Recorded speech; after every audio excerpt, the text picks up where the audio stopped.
Assalamualaikum warahmatullahi wabarakatuh. Kembali berjumpa dengan saya, Hersy Bun Arif dari Forum News Network. Media berpengaruh, The Economist, ini sebuah media yang berbasis di London, Inggris, kembali menulis sebuah artikel yang sangat menarik dan menurut saya sangat penting ini, karena kita bisa mendapat gambaran bagaimana media asing atau dunia internasional itu melihat kondisi politik kontemporer Indonesia. Ini khususnya hubungan antara pemerintahan Jokowi dengan umat Islam. Dalam sebuah artikel yang dipublikasikan secara online pada tanggal 23 Juni, itu The Economist menulis judul sebagai berikut. Indonesia's campaign against Islamists is a ploy to silence critics. Dan subjudulnya, by defining radicalism broadly, it can demonize its opponent. Kalau kita terjemahkan ke dalam bahasa Indonesia secara bebas, judulnya kira-kira begini ya, kampanye Indonesia melawan Islamis, kelompok-kelompok Islam itu atau kelompok-kelompok Islam ini adalah taktik untuk membungkam para kritis, atau Jokowi itu menggunakan taktik kampanye Islam radikal untuk membungkam para lawan-lawan politiknya. Dengan mendefinisikan radikalisme secara luas, itu kalau menurut The Economist, pemerintahan Indonesia sekarang ini bisa mendiskreditkan, menjelek-jelekan lawan-lawan politiknya. Jadi ini semacam strategi menghancurkan kredibilitas lawan sekaligus memberikan justifikasi sehingga pemerintahan bisa bertindak secara keras membungkam lawan-lawan politiknya. Itu tidak penting nanti apakah kemudian tudingan itu terbukti atau tidak, dan dalam banyak kasus kita menemukan bukti bahwa itu tudingan itu bisa dilancarkan secara serampangan, tetapi nggak peduli, yang penting sudah ada stigma terhadap kelompok Islam radikal. Artikel ini ternyata juga muncul dalam edisi cetak dengan judul Illusory Extremist. Jadi artinya apa ya? Semacam ilusi tentang ekstremis atau ekstremis yang ilusi itu ya. Karena menurut saya artikel ini sangat penting, saya mencoba menerjemahkannya secara bebas ke dalam bahasa Indonesia. Saya di sana-sini menambahkan sedikit data tanpa mengubah sama sekali maknanya. Ini hanya untuk memberikan dan untuk memperjelas konteksnya. Artikelnya dimulai dengan sebuah kalimat yang menarik. Birokrat itu memiliki reputasi sebagai orang yang membosankan. Tapi tidak di Indonesia, yang pegawai negerinya itu penuh dengan orang-orang radikal berbahaya. Itu menurut penilaian pemerintah Indonesia sendiri. Para pejabat secara teratur menyatakan bahwa sebagian besar pekerja sektor publik yang mengkhawatirkan karena sudah terpapar ekstremis Islam. Para menteri dan kepala intelijen mengecam radikalisme dalam tanda petik, kemudian birokrat dan guru dan surat kabar memuat berita tentang tersangka teroris yang merangkap sebagai pejabat lokal. Saya kira berita-berita semacam ini, penangkapan terorisme ini belakangan cukup marak ya, dalam 1-2 tahun terakhir ini luar biasa kalau Anda mau buka-buka media massa kita ya. Kekhawatiran semacam itu sebagian berasal dari keterikatan elit penguasa pada pluralisme agama. 87% dari 274 juta penduduk Indonesia adalah Muslim, menjadikannya negara Muslim terpadat di dunia. Tapi Indonesia bukan negara Muslim. Ideologi resmi menekankan pluralisme. Sekutu negara-negara Barat, sekutu Indonesia di negara-negara Barat maksudnya ya, telah lama merayakan dan memuji Indonesia karena berhasil menggabungkan kesalehan yang meluas dengan komitmen terhadap nilai-nilai liberal. Namun serangan terhadap pegawai negeri itu juga memiliki tujuan yang kurang mulia. Sumber oposisi terbesar terhadap Presiden Jokowi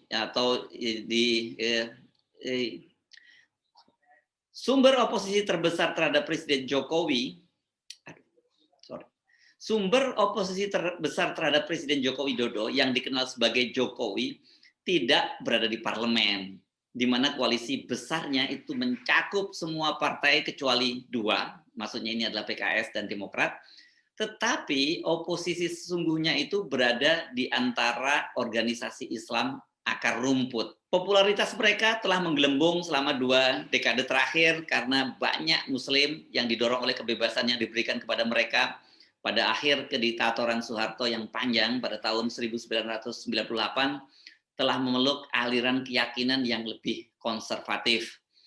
Politisi mulai resah pada tahun 2016 ketika kelompok-kelompok Islam atau yang sering juga disebut Islamis tersebut muncul sebagai kekuatan politik selama demonstrasi besar di Jakarta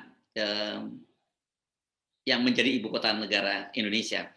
Ratusan ribu orang turun ke jalan untuk mengecam pernyataan yang dianggap menistakan agama oleh Basuki Cahayapurnama atau Ahok, Gubernur DKI Jakarta yang beragama Kristen dan sekutu dekat dari Presiden Jokowi. Ini tampaknya yang dimaksud oleh penulis ini mengacu pada aksi jutaan orang ya pada tahun 2016 di Monas yang kemudian dikenal sebagai aksi 212 jelang Pilkada 2017.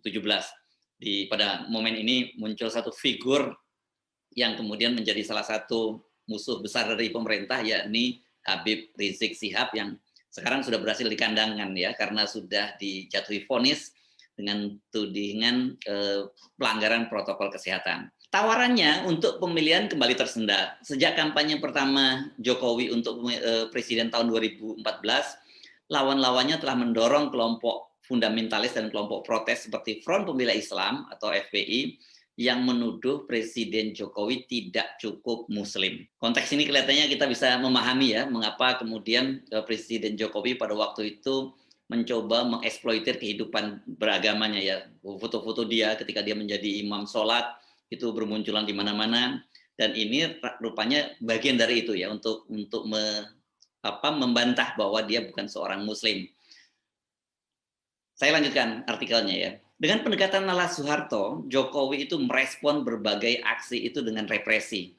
Pada tahun 2020, dia melarang Front Pembela Islam dan kemudian 6 pendukungnya tewas dalam baku tembak dengan polisi tahun itu juga. Dia juga menyasar sektor publik. Pada tahun 2019, Jokowi membentuk satuan tugas untuk menghapus ekstremis dari jajarannya. Anggota pasukan diambil dari kementerian dan badan intelijen. Tetapi pemerintah mendorong anggota masyarakat juga untuk waspada terhadap pandangan ekstremis pegawai negeri melalui situs web khusus. Pemerintah juga mulai menyaring pelamar pegawai negeri untuk menilai keyakinan agama mereka. Instansi pemerintah sekarang mengadakan seminar yang dirancang untuk menanamkan loyalitas kepada negara pada pegawai-pegawai mereka. Dinas Keamanan telah mengirimkan daftar anggota staf yang diduga memiliki pandangan ekstremis kepada para administrator di universitas negeri dan juga kepada bos, para pimpinan-pimpinan perusahaan milik perusahaan negara, dalam hal ini BUMN. Kita masih ingat ya, beberapa waktu yang lalu, tak lama setelah Presiden Jokowi memenangkan Pilpres 2019 itu kan media dari Inggris juga membocorkan adanya rencana dari pemerintahan Jokowi itu untuk semacam men-screening dan kemudian menghambat orang mereka yang dinilai punya afiliasi dengan kelompok ekstrim untuk menduduki posisi penting di sejumlah BUMN negara dan juga kementerian-kementerian khususnya itu perusahaan-perusahaan BUMN yang besar gitu ya. Dan berita ini kelihatannya juga sengaja dibocorkan itu semacam warning gitu. Mereka yang disebutkan namanya itu diperingatkan bahwa pandangan mereka itu akan merugikan karir mereka di masa depan. Daftar tersebut menunjukkan bahwa lembaga negara melakukan pengawasan ekstensif terhadap sektor publik. Itu dikutip dari tulisan Gregory Bailey ini atau biasa dipanggil Greg Bailey dari Australian National University.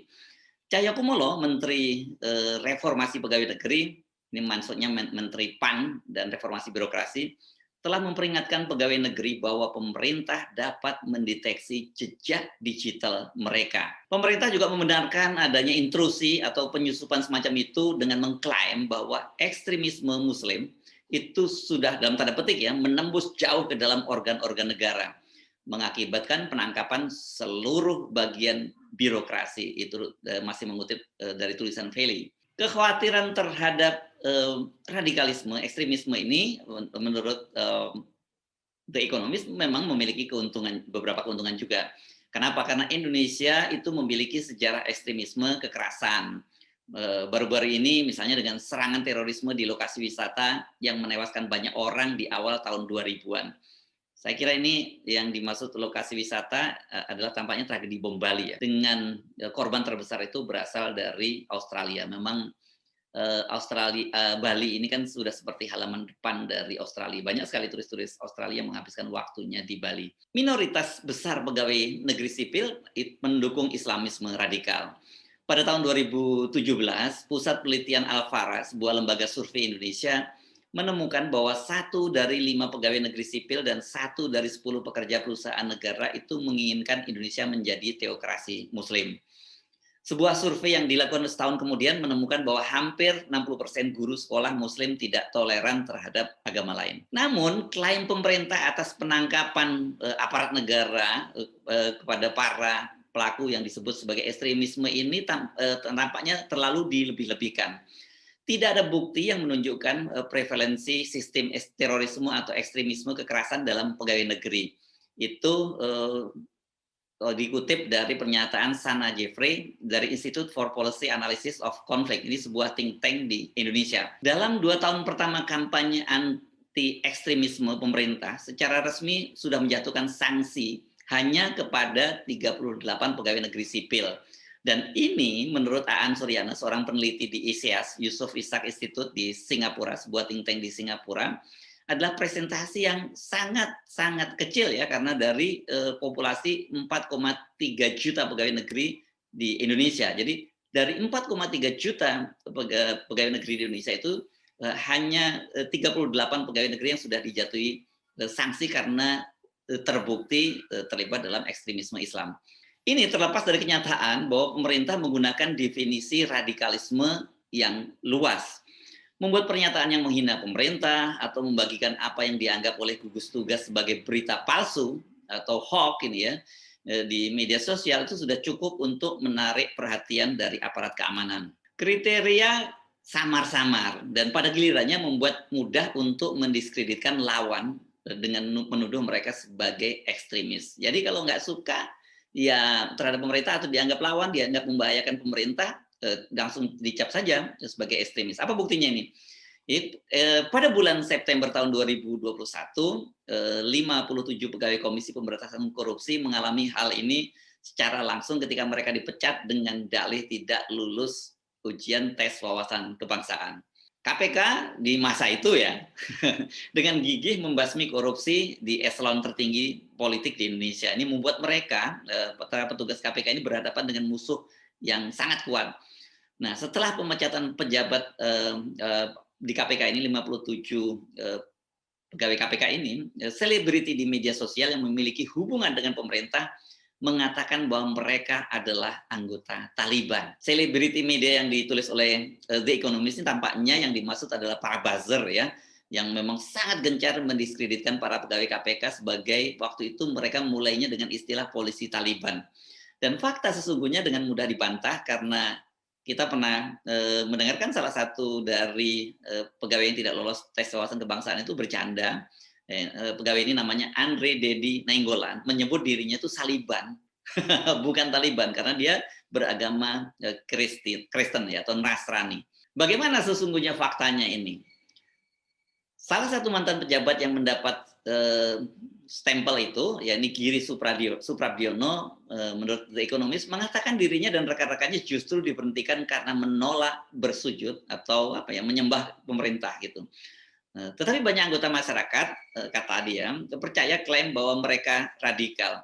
Itu tidak masuk akal. Karena apa? Karena menurutnya beberapa dari yang mereka kehilangan pekerjaan itu bahkan bukan beragama Muslim. Saya mau coba buka-buka lagi nih datanya, karena memang betul. Berdasarkan data yang diungkap oleh Giri, itu dari 57 pegawai KPK yang dinyatakan tidak lolos tes wawasan kebangsaan, sebuah tes ini yang tampaknya sengaja dibuat untuk menjegal mereka, itu 9 diantaranya adalah non-Muslim.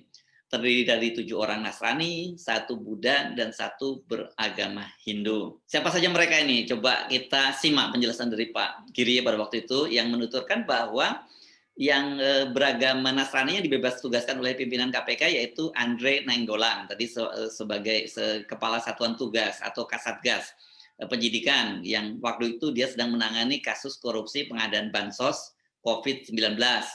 Kemudian Kasatgas Diklat Hotman Tambunan, kemudian Kabag Perencanaan Biro Hukum Rasamala Aritonang, penyidik H. Nababan, fungsional Biro Hukum T. Simanjuntak, fungsional Biro SDM SF Siahaan, dan fungsional peran serta masyarakat Benedictus Siumlala.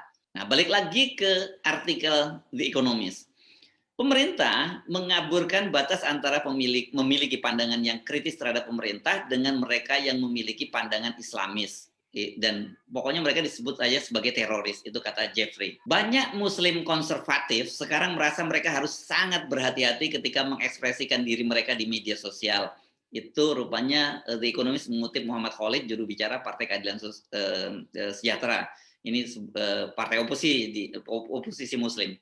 Ribuan orang mengalami diskriminasi berdasarkan pandangan agama dan politik mereka. Ini Ekonomis kembali mengutip Greg Valley. Jokowi tampaknya berharap dengan menindas kaum Muslim yang konservatif, dia akan mendorong mereka untuk bersikap lebih memoderasi pandangan, dan dengan demikian dapat terus melindungi pluralisme negara. Sejak pembunuhan 6 pendukung FPI pada tahun 2020, agitasi Islam telah mereda. Ini saya benar-benar menerjemahkan secara letterlock ya dari kalimat The Economist. Kalau tadi sebelumnya dia menyebut bahwa baku tembak dengan polisi, sekarang dia menyebutnya pembunuhan 6 orang anggota FPI. Nah, bagaimana hasilnya ini? Menurut The Economist, namun kedamaian yang telah dibeli oleh Jokowi mungkin tidak akan bertahan lama. Taktiknya kemungkinan akan membuat marah umat Islam dan mendorong ekstremis itu ke bawah tanah. Pada tanggal 7 Juni 2022, polisi mengumumkan penangkapan para pemimpin Khilafatul Muslimin, sebuah kelompok Islam yang mengajar siswa di 30 sekolahnya bahwa Indonesia harus menjadi khilafah. Akan lebih baik bagi mereka dan demokrasi di Indonesia jika mereka itu diajari nilai pluralisme, bukan malah ditangkap. Nah, sekarang saya akan bacakan kalimat penutup atau ending dari artikel The Economist itu. Sayang sekali bahwa presiden mereka, maksudnya Jokowi, itu tidak memimpin dengan memberi contoh. Bagaimana menurut Anda? Apakah Anda sepakat dengan analisis dari penulis artikel di The Economist itu? Atau Anda punya pandangan yang berbeda? Tetapi saya penting mengingatkan bahwa sekali lagi bahwa The Economist ini adalah sebuah media yang sangat berpengaruh di Inggris, usianya sudah ratusan tahun, dan ini kan bisa mencerminkan bagaimana negara-negara di Barat, negara-negara Eropa yang sebenarnya menjadi sekutu dari pemerintah Indonesia di masa lalu, karena sekarang dianggap ada kecondongan ke Cina. Ini bagaimana mereka memandang Indonesia dan bagaimana melihat hubungan antara umat Islam dengan pemerintah Indonesia. Jadi menurut saya, kenapa saya memilihkan artikel ini, karena artikel ini sangat penting, dan ini bukan pertama kalinya The Economist bersikap sangat-sangat kritis terhadap pemerintahan Presiden Jokowi. Saya Hersbun Arif dari Forum News Network. Sampai jumpa lagi. Wassalamualaikum warahmatullahi wabarakatuh.